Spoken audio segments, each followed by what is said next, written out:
Hello, good morning, good afternoon, good evening, one and all. I hope you are all doing well. Welcome to this eighth episode of BRM BrownBag session.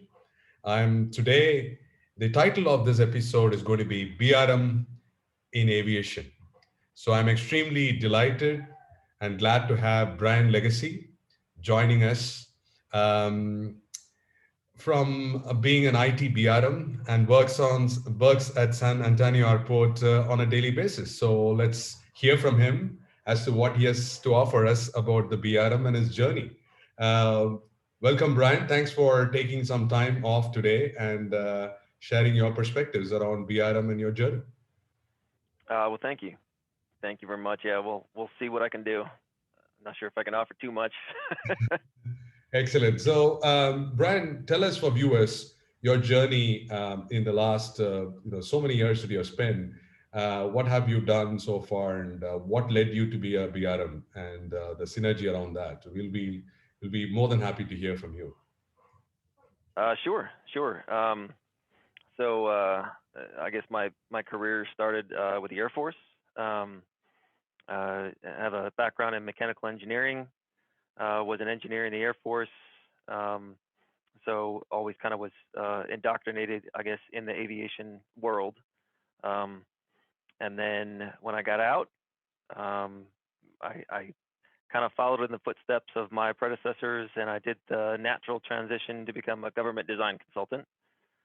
Um, did that for a while, loved it, and kind of probably did what most project managers do, which is trip and fall into project management, and love that, and never wanted to get out. Um, so worked as a project manager, transitioned over to IT project management, which was interesting because I never had any formal training in IT um, prior to that switch, but all of my experience came from the projects I managed, having a lot of IT scope basically embedded within that delivery. Um, so then, uh, yeah, the last step was um, starting to recognize that the the creativity and the problem solving was something that I loved. Um, so being that solution architect, um, my ingenuity is you know really high as far as all those tests that you take on strengths and weaknesses and emotional intelligence, and it took a look at this BRM role, which in itself at the time was also viewed as kind of this innovative role. Um, so it just kind of seemed like the right fit. Excellent. And tell me about your experience around the challenges in the aviation. Right? As a BRM, as you play this role as a BRM day in and day out in the airport, what are some of the challenges that you see? Because sometimes people think that BRM is a cool thing to do.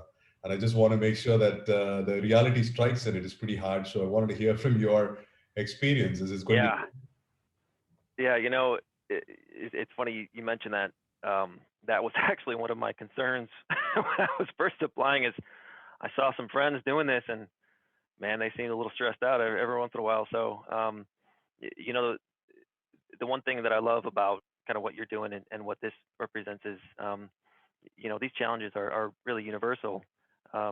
It was easy for me when I first started to think that, well, these challenges are only, in the municipal world and centralized IT servicing, our customers, but they're really not. Um, we're all, no matter what BRM role we play, we're always trying to execute the visions of our leadership. To me, it's my CIO and his vision of managing an entire city. So that in itself is a challenge when it comes to specific customer needs. And I think one of the biggest challenges that I learned right away, which is um, controlling the shadow IT. So um, we need to live in the world of gray, right? So we cannot, ever see things black and white. We have to always see things right in the middle. So that question, to me, always kind of came around to be: do we have the right mix of enterprise solutions and those, shadow IT solutions, the one-offs? and when does it make sense? And um, one of the biggest challenges to answer that question is if if we're not trying to leverage enterprise solutions, why? And why does that make sense? And if we are trying to leverage enterprise solutions, why? And the thing I had to really learn and understand is those are two different audiences, because I'm either talking to my leadership back in my IT department to say it makes more sense not to use enterprise, and vice versa. So that's always a challenge, and we have to base that conversation on value, because that's what we're here for. That's what I try to do, is I try to add value, um, to my business partner, to my customers. Um, so we always have to make sure that we're creatively thinking of how to get to those solutions. Um, so yeah, so controlling the shadow IT is always a constant challenge. Um, and I guess, yeah, I guess we could probably stop there. It's probably enough of a challenge for everyone.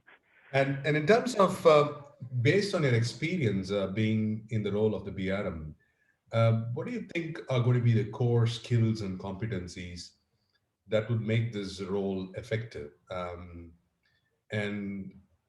and why do you say that?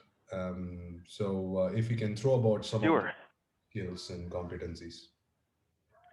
Um, Boy, so what I would probably say to that, eh, I learned real quick some of the essential soft skills, because actually my first opportunity to be a BRM was more or less a failure. Um, the my first customer that I was assigned to, um, I was desperately trying to figure out what my role was. I was desperately trying to figure out how to manage all of these expectations, all of these things that um, was expected of the BRM without a lot of role clarity. So that's always a challenge with everyone. So first and foremost, um, we talk about communication. That's obviously one of the soft skills, but how to communicate, um, taking a deep dive into what it really means to be able to communicate effectively as a BRM requires a lot of emotional intelligence, because and kind of what that translates to me is, you really have to understand what your conflict mechanisms are. How are you perceiving conflict? How do you respond? Um, if you're ever in a situation where you get defensive, it's a pretty guaranteed way to break trust, right? To not allow that relationship to start with your new executives that you're supporting. So um, I don't think prior to that first opportunity, I think um, I was really, uh, I guess I was really forced to look at the emotional intelligence side, and really understand how to have those difficult conversations without getting defensive, understanding exactly how I respond to all of these different situations, what's, what is okay, um, when you need to, I guess, provide an answer and you can't. Um, that's kind of those situations that's really, really difficult to navigate in the moment. So you really need to understand yourself prior to that point so that you can, basically say exactly what you need to say. Um, so yeah, so that's the soft skills, I guess, is all just based around emotional intelligence and understanding yourself. I think that's very important, isn't it? I mean, we take too much for things for granted in terms of technology and other initiatives. When we miss this whole important piece of that empathy, emotions, and stuff, it's very interesting that Jack Ma talks about we have to move away from IQ to EQ to LQ. So intelligent Yeah. quotient, emotional quotient to love quotient. So I think the level of respect and trust that we are talking about is very important that you integrate it with the essentially of making people understand and believe that it's okay to fail. And thanks for bringing in, because people think that you become a rock star on day one by being a BRM because you completed all this trainings and experience, but everybody goes through that grind to become an effective Yeah. BRM. And there's no shortcuts to success in terms of how you will play that. So interesting that you brought that into perspective. Now, many of your clients whom you work with, we see a trend towards moving from a project mindset to a product mindset. Is that a reality in that space? How does a BRM play a role in this shift, particularly working with your business partners and clients. How are Yeah, you handling that aspect, project to program or product mindset? sure. And honestly, that's one of my favorite things. My favorite times, I guess, is when I get to engage with all of my different customers. That's um, one of those areas that I really feel that BRMs can add a lot of value and a lot of guidance. We talk about the influencing pieces and the guidance pieces of what we do. Um, you know, pretty much across the board. Um, when you have a customer and they have a need, they will really quickly go out and try to solution themselves um, without realizing there's a lot of pitfalls that you know you can fall into when you just try to automatically assume that this is going to be my solution. So um, and it plays into how we influence from a taking an organization from a project centered organization to a product centered organization because um, when we have intake and we have someone coming to us and say, I have a need, first, what I like to do is just kind of back them up a little bit and just really prevent them from solutioning and just try to focus on, what are the needs? What are you trying to do? And why are you trying to do it? Um, so that way we can really get a clear understanding of functional requirements. Um, and a lot of times, again, it's really, really hard to prevent jumping jumping all the way to a solution. Um, and and then once we have those functional requirements, sometimes all of a sudden all these different roads kind of pop up, and they're like, oh, well, we can go over here and maybe take a look at this, and now, oh, maybe we can take a look at this as well. Um, so that's always one thing, and then at the same time, what I'm trying to do is I'm trying to make sure that during this conversation, they're understanding that it's not just um, that we're identifying a new project. It's not going to have a start and a stop, and that's it. It's going to be committing to a life cycle of this product. So um, it's the full management of that life cycle. And if we go forward with this initiative, what are we marrying ourselves to, and does that make sense over the total cost of ownership, and what does that mean? So that is always something that I feel BRMs really own. We own the ideation of these things that are needed in our organizations, and um, it's one of my favorite things to do with my customers. Oh, that's great because I think we are seeing a lot of trends towards adopting to agile or safe agile methods where we're trying to bring the product owner, the scrum master, the release architect. How do you all work together? And what's the kind of the role that the BRM can actually do that?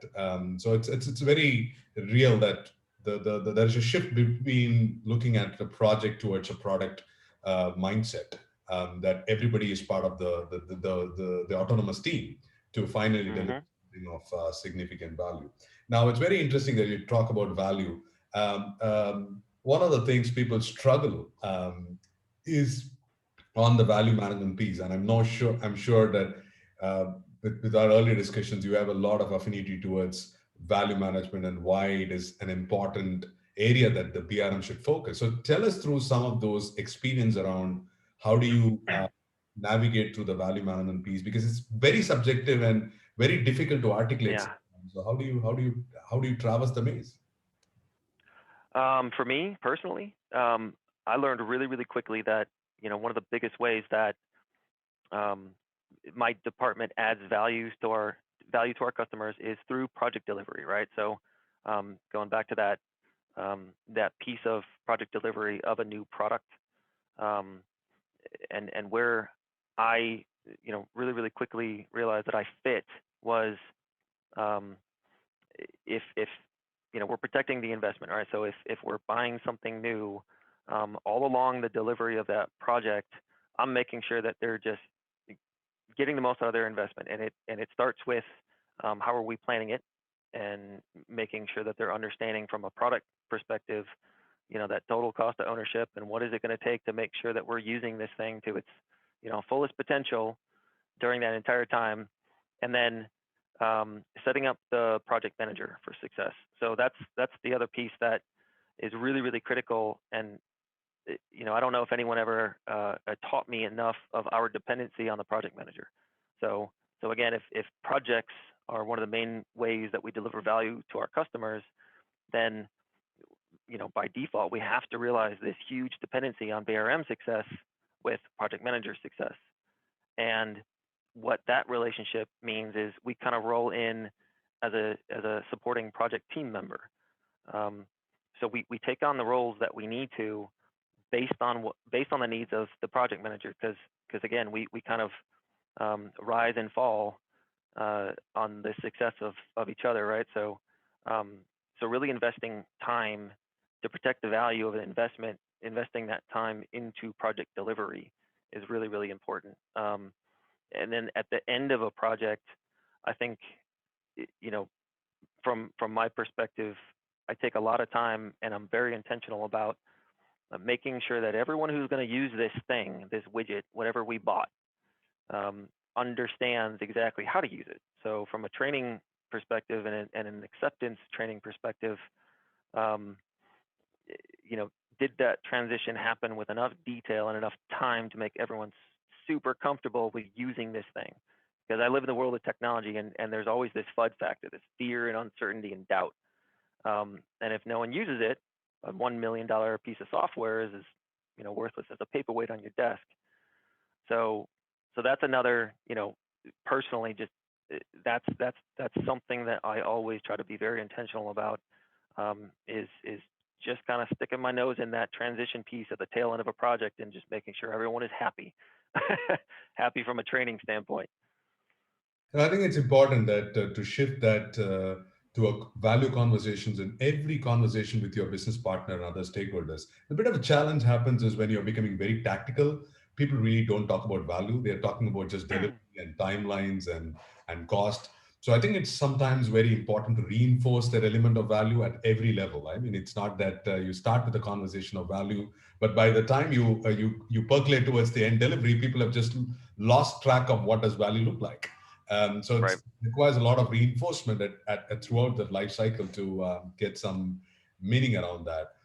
The last one for today would be, what would be your call to action for fellow BRMs who are doing in day in, day out this work, irrespective of which domain they belong to? Is there anything that you would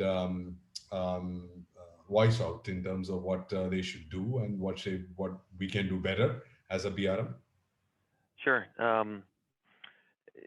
I think just based on personal experience, based on how my career started, um, I think the call to action is to first really study the emotional intelligence piece of it so that you can understand yourself, understand what personality type you are so that you know how you come across. Um, because the second part of that kind of leads into all of these other brown bags when we talk about building trust. Um, there's all the fundamental things that everyone knows and everyone expects to hear, which is do what you say what you do, be honest, don't ever commit to something that you can't commit to, under under promise and over deliver, all those things that we hear every single day. But um, you know, to me personally, all of those things work if you are authentic. And being authentic in the workplace is tough sometimes. Um, and it starts with the emotional intelligence piece, understanding really, um, what you love about doing the things that you do every single day. And the way I kind of piece it together in my mind when I was first learning this was, um, for anyone who studies golf, your dad put you in golf when you're 5, 6, 7 years old, and you're so desperate to get good at golf that you're just trying to rush along and get to this point where you just hit the ball really really far, and then someone who's very very wise stops and says, all right, every once in a while you have a really bad day, and why is that? So here's a book, and I want you to just write down everything that you do well in your swing. I do this because of this, and get really really confident with the things that you do. um, and that way, when the conflict happens, when things go wrong, when someone is upset, you really have a solid understanding of your swing, of these pieces and parts that you do and consistently do every single time that work for you, and have confidence in that. And it really starts with being authentic, and it really starts with the emotional intelligence piece. That's great. I mean, that's a great story to wrap it up in terms of how you can work through it. It's been a delight, Brian. I think viewers would have enjoyed this short BRM Brown Bag about your experience around the aviation challenges. And as you rightly said, these challenges continue to persist for all BRMs, irrespective of which region, which demographic that we are talking about. But also, as a CBRM and a practitioner, we really like your insights about the emotional intelligence and why it is important for us to know yourself better, to be more authentic, and build that trust with your business partners going forward. So thank you so much for your time today, and I hope our viewers will enjoy, and thank you again. We'll stay connected then. Thank you.